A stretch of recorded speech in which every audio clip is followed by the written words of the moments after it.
आज आपण बनवणार आहोत एक सिंधी आयटम ज्याचं नाव आहे दाल पकवान.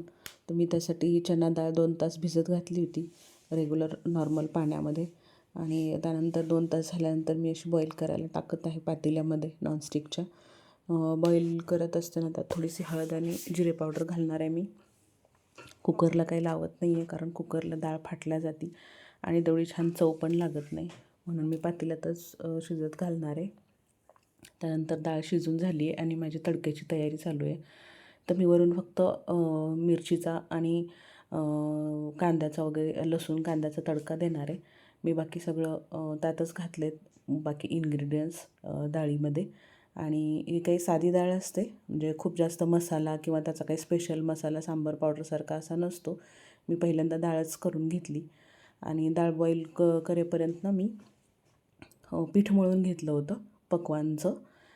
तर ते मळण्यासाठी हे बघा, हे नंतर टाकलं मी. 2 वाट्या मैदा घेतला आहे मी आणि अर्धी वाटीच्या थोडंसं जास्त रवा टाकलेला आहे.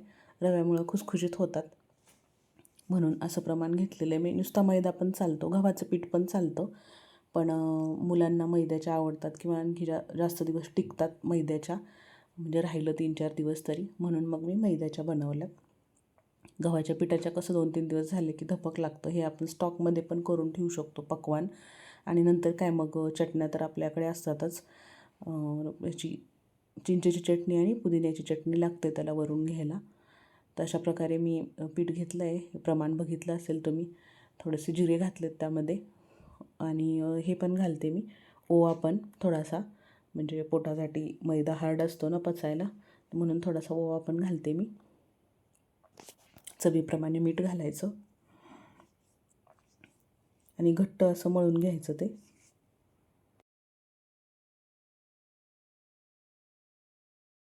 अशा प्रकारे घट्ट भिजवून झालं आहे. त्यानंतर डाळीला तडका देऊन झाला माझा, तो पाहिलाच तुम्ही. त्यानंतर वरून थोडीशी कोथिंबीर घातली आणि बाजूला करून ठेवलं ते कुकर झाकून. नंतर हे पकवान मी लाटून घेत होते एकदाच. आणि हे असे त्याला टोचे मारायचे, डायरेक्ट लाटून घ्यायचं आणि टोचे मारायचे, काय तर ते फुलणार नाही. आणि फुललं तर काय होतं मग त्याच्यावर डाळ बसत नाही ना, म्हणून मग ते असं फोर्कने त्याला टोचे मारून घ्यायचे. तोपर्यंत अवनूनी मला टोमॅटो कट करून आणून दिलं होतं वरून घ्यायला. तडक्यामध्ये पण टोमॅटो घातलं तरी चालतं, पण कसं मला टोमॅटो जास्त मॅश करायची सवय, तर ती तशीच सवय राहून गेली आहे मी डाळीत पण रेग्युलरच्या टाकत असताना. तर मग मुलांना थोडंसं वरून पकवानच्या सोबत वरून टोमॅटो खायला आवडतं, म्हणून मग मी आवनीला टोमॅटो कट करायला लावलं. ती खूप छोटं छोटं कट करत असते. मग त्यानंतर ती पण आली मध्येच लुडबुड करायला की मम्मा मला पण करू दे, मला खूप आवडतं. भीती वाटत होती पोळेन म्हणून, पण ती फार शहाणी आहे, इतकी हुशार आहे ना की कुठलीच गोष्ट तिच्यासाठी इम्पॉसिबल नाही आहे. हे बघा, एवढे पकवान तिने तळून घेतलेत. मग काय माझं काम इझी झालं. मी फक्त लाटून दिले आणि तिनं हे बघा एवढे पकवान तिनं तळून घेतले. त्याची खूप सारी मदत झाली मला. टोमॅटो कट करून दिली, पकवान तळू लागली. हे बघा अशा प्रकारे ते सजवायचं प्लेटात घेऊन. वरून डाळ, कांदा, टोमॅटो, शेव आणि डाळिंब, शेंगदाणे पण टाकतात, पण काय झालं ना, शेव घरी नव्हती आणि डाळिंब पण आणायचं विसरले मी.